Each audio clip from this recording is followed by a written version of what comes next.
Mali ang story na nagsiskulit dahil trending naman. Ayusin natin. Dito tayo sa tama. July 2020. Oops, so sorry. Nag-start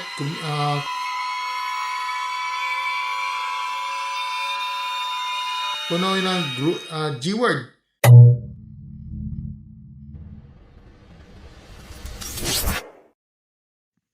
Hello mga stories! Welcome back sa isa na random reaction dito sa ating channel mga stories. At ako pala si Marky at ngayon, ano tayo, no? I-issuean kay Jelay, Yumi, King Badger, yan, na issue na yan, no? At itong part na to, no? Ang mainit ngayon, ano naman ang issue, no? Na si Jelay mismo na binasag yung katahimikan na dahil mayroong kumakalat na naman daw ng mali-maling kwento. Okay? So, tapos mayroong support rin, may mga suporta rin si Sara Lopez, nag-post siya para regarding kay Miss Jelay, no? Well, diretso na tayo, no?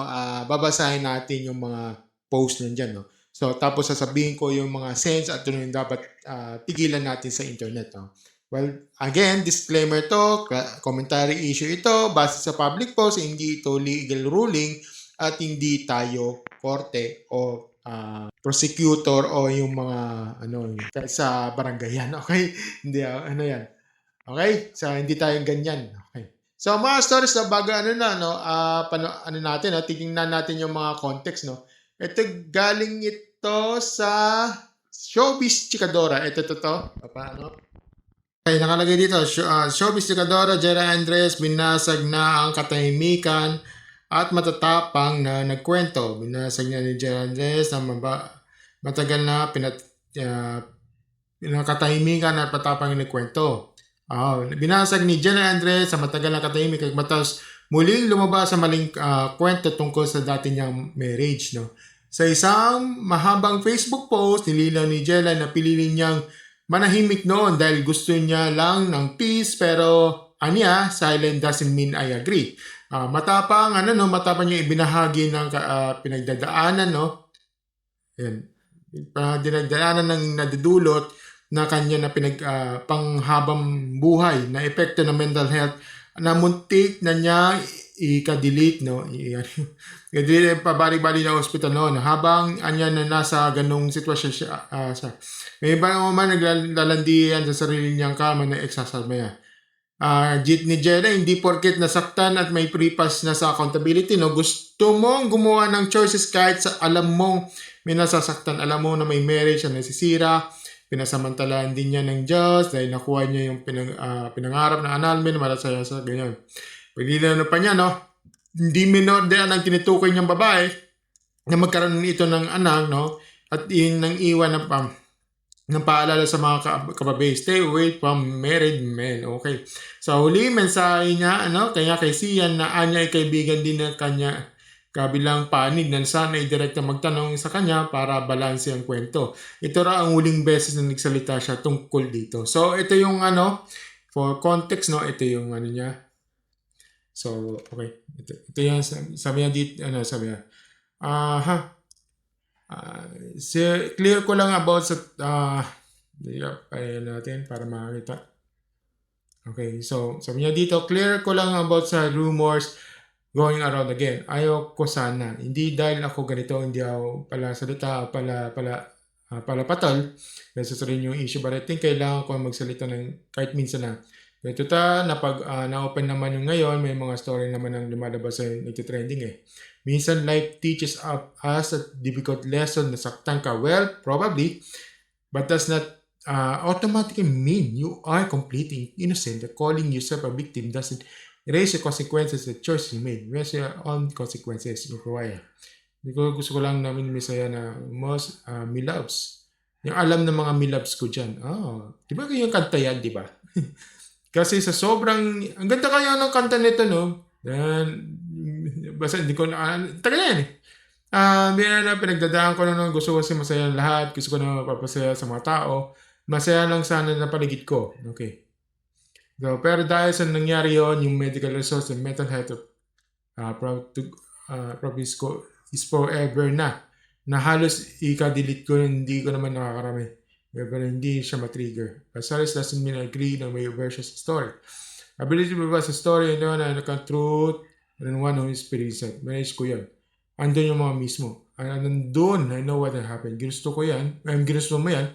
Ginusto mong gumawa ng choices kahit anong mo may mga taong nasasaktan. Ang dalawang asawa na na namamatay sa sakit. May kapwa ka ng babae ng gabing umiyak dahil sa ginagawa nyo at may asawang babae na nagpeace nag-question ng worth niya. At alam nyo na may mga marriage na nasisira. Kaya nasa edad na naman yung para malaman. At tama at mali. Hindi ka naman grade school. Those are basic values that we learn while growing up. Ituturian ng mga natin o mga nakakatanda. Okay? Next naman. Ito. Sabi niya dito, nagsaktan ka pero doesn't mean give you a free pass from accountability. Naggagamot ako noon at babalik-balik ng hospital, halos namatay ako. Well, kayo naman naglalandian sa bed naman ng yung ex-husband ko. Yes, doon ka din umuwi kapag wala ka. Imagine that. Ang tagal na parang nangyari yun nung wala akong alam. Pinagtutulungan niyo pa ako, remember? Pero tapos na yun eh. Masaya na ako ngayon kasi super thank dahil nakawala na ako sa ganitong sitwasyon na yun. Okay. Sobrang taon ako, salamat sa Diyos. I'm grateful for yung binigay ni God na acknowledgement. Ayoko na talaga naman magsalita kasi super happy naman ako. Pero meron naman kasing lumalabas na maling story ngayon. So parang for the first time, seryoso akong magsalita. The lesson is simple. Okay? Learn from the consequences. And just to be clear, one more thing. She wasn't a minor when I had those children.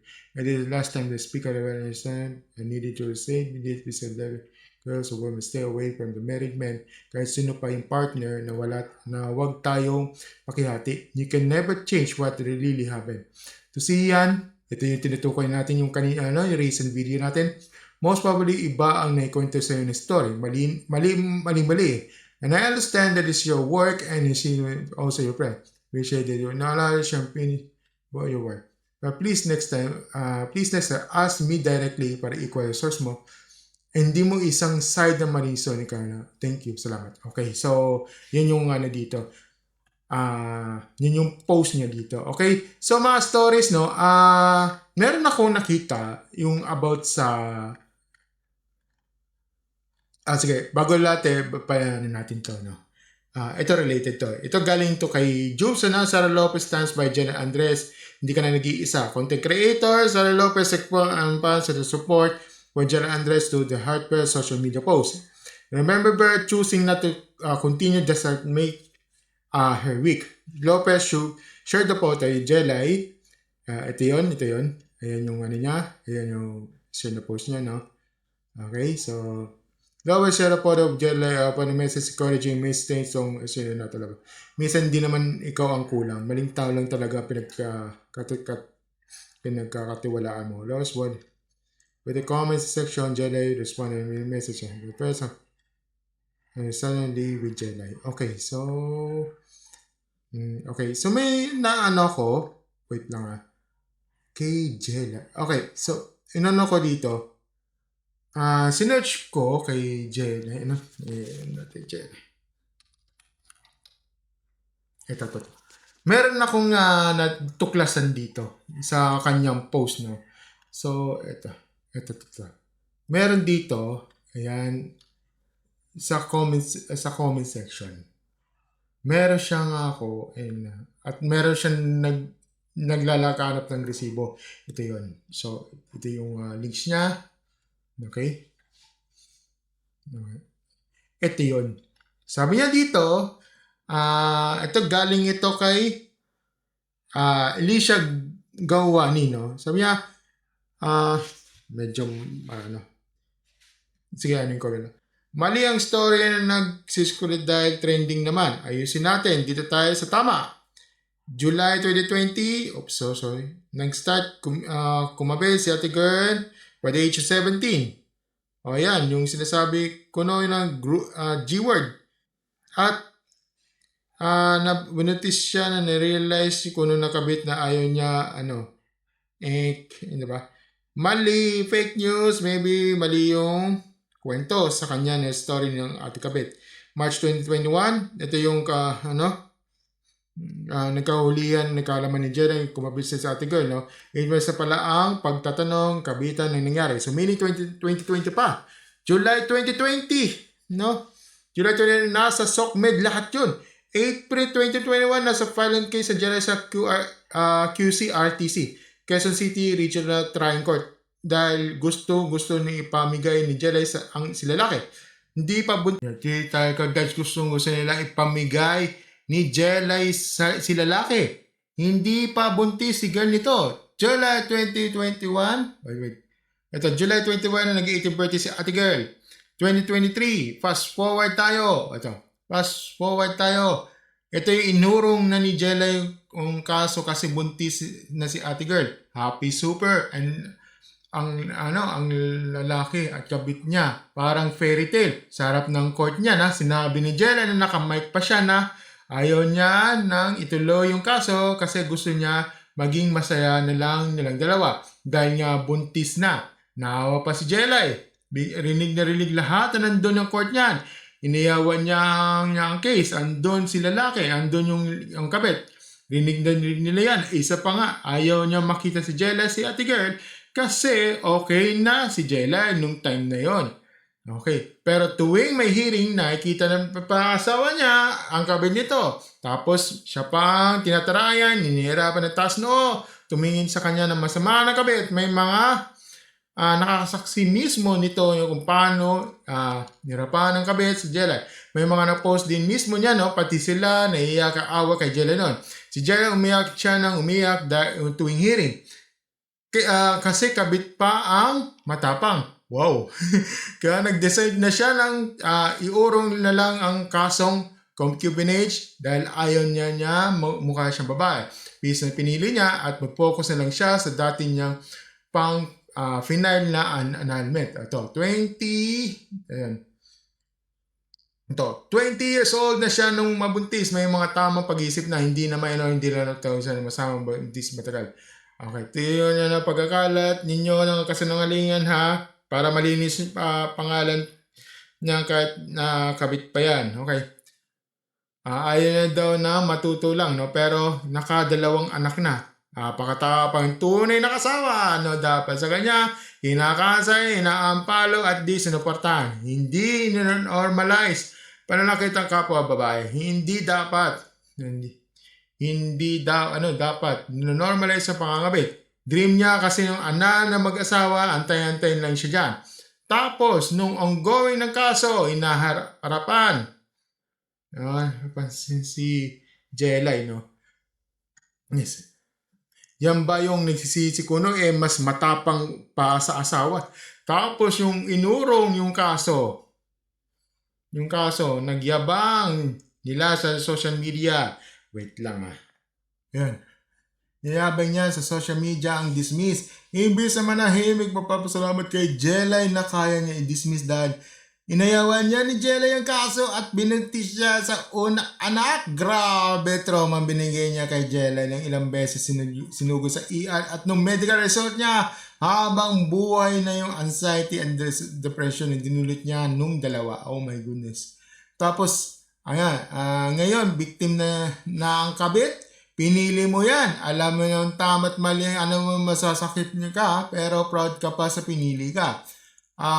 Parati ka pa nang-aasa sa kanya, nilalit niya, sa hindi mo pinili, nilaman ni Jerry about sa inyo na nagkatulungin kayo. Pwede mong i-reject, no? Pero pumasok sa punto na kahit kung saan itulong ka sa lalaki na pagbuo mo na kasalanan, alam mo na may asawa na yan, at alam mo na may tinatago ka. Alam mo na may mali, no? Alam mo na may hinagi sa babae.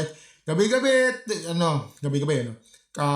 Tulong ko sa pagdurog sa wife, ang tagal-tagal nito, tapos ngayon, victim kasi sa maybe hurt ka. Paano mo pinaparanas mo pagdurog sa sakit, sa hirap na tunay na sa habang masaya kayo na nagsisiping sa kama. Oh my goodness. Nagsisiping sa kama at naghahalikan yung asawa, halos madidiri sa hospital dahil sa depression. Oh my God.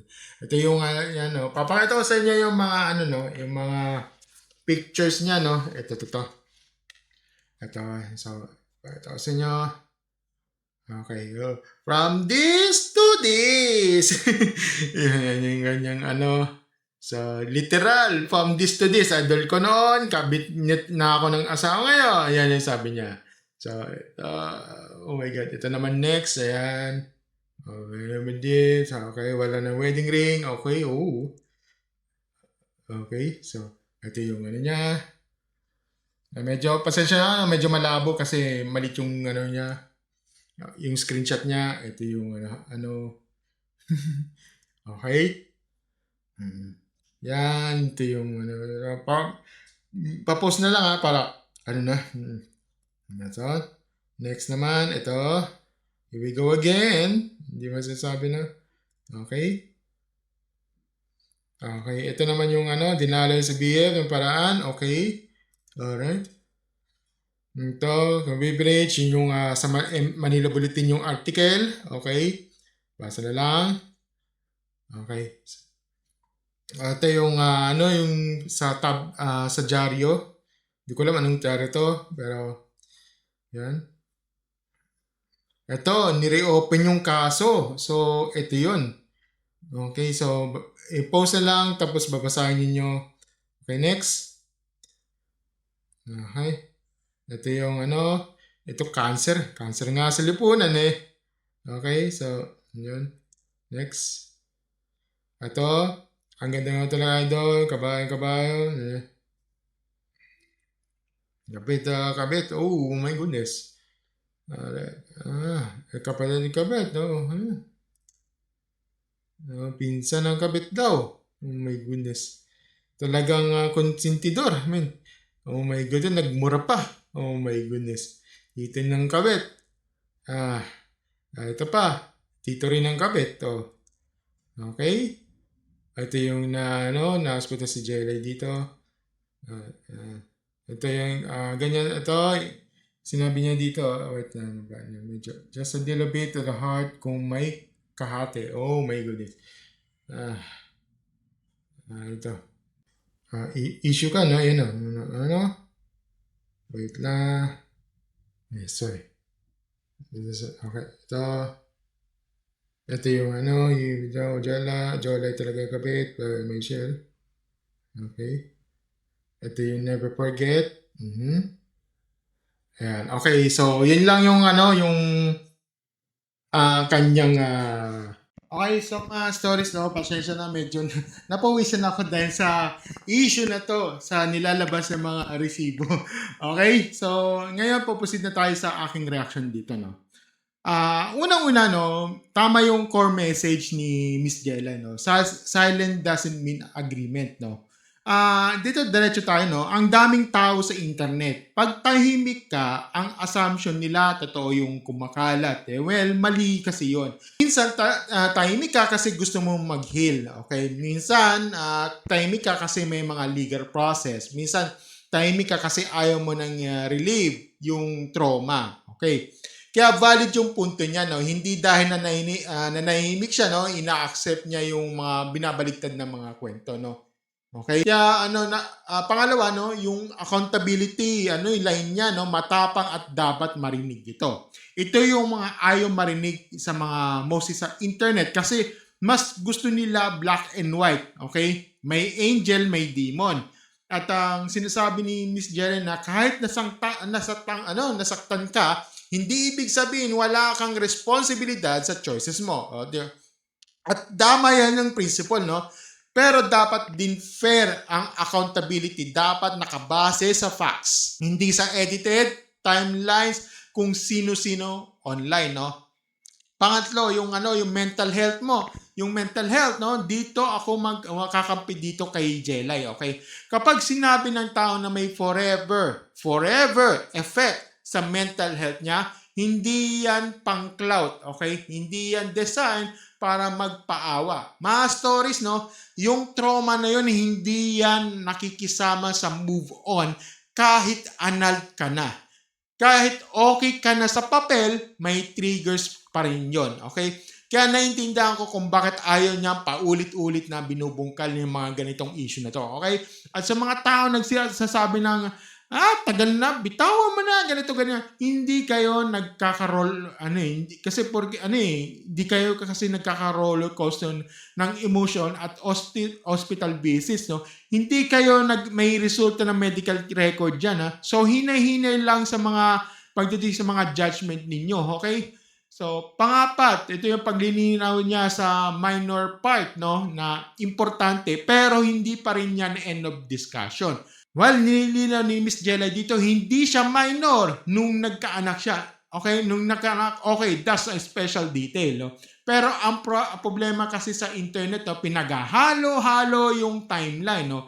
Kailan nagsimula ang relasyon, kailan nabuo yung bata, kailan nahuli, kailan nag-file ng case, at kailan nag-dismiss o inurong. Okay? Kaya ang point ko dito mga stories, kung may claims na heavy, itigil natin yung feeling historian na parang alam na alam natin lahat. Okay? Kaya nga nagsalita si Miss Jelay kasi may mga mali-maling version para doon. Okay? At dito rin papasok yung sinabi niyang ask me directly kay Sian Gasa. Kasi kapag one-sided yung pinanggalingan, ang ending kasi dito, viral na nga, pero mali naman. Okay? Number 5, ito yung part na may naglalandian sa bed nila, no, yung mabigat yan at dapat i-handle na maayos to. Okay? Diretso tayo, no. Kapag ganyang kabigat yung akusasyon, no, natural magre-react ang mga tao. Pero mga stories, ang responsable kasi dito, move dito. Hindi mob justice, hindi doxing, hindi threats, no? Hindi cancel lahat kahit sino na lang nadadamay-damay yan. No? If may accountability, dapat sa tamang process kung public statement, respetuhin. Pero wag nating gawing excuse yung galit para manira yung buhay ng ibang tao na wala tayong buong facts. Okay? At pangalim mo about yung kay Sara Lopez na supporting ni Jera. Okay yan, kasi super system matters yun. Okay. Ang gusto ko lang yung post ni Miss Sara, no, hindi siya nag-fuel ng chismis, no. Support lang siya. Okay. Kasi sa totoo lang, mga stories, mga ganitong issue kasi dito, no, minsan ang kailangan mo lang talaga, may mga taong nagpapaalala sa iyo nang hindi ka nag-iisa. At yung mga line na hindi ka ang kulang, maling tao lang, pinagkakatiwalaan. Hindi naman perfect statement yun. Pero it does the job comfort, not chaos. Okay. Mga stories, ito yung aking bottom line ko dito. No? Ang pagkapasok ni Miss Jelay ng katahimikan, hindi para magpaingay, kundi para iwasto yung narrative at isara na. At tama yung pinakaaral niya dito, no? Huwag makikihati. Stay away from married men. At kahit sino na may partner pa yan. Okay? Pero sana tandaan natin, okay, mga stories, ang internet hindi courtroom dito. Ang virality hindi evidence. Okay? At ang pain ng isang tao, mga stories, hindi dapat ginagawang entertainment para sa mga fan wars. No? Kung may hustisya, dapat may facts. At kung may healing, dapat may peace yan. Okay. So mga stories, kayo, anong masasabi nyo dito? Tama ba nagsalita lang si Jelly para itama yung kumakalat na mga stories? O mas okay pa rin yung tuluyang tatahimik ng ganyan? So kapag may nagbabiral kapag nagbabiral na timeline online, pinaniniwalaan nyo ba agad o hihintayin nyo muna mismong statement ng mga taong involved?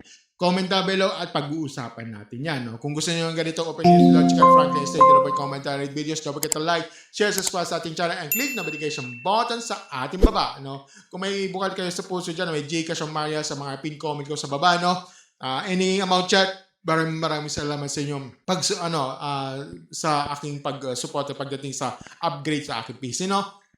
Maraming salamat po. As always, mga stories, thank you and have a great never-ending stories. Bye!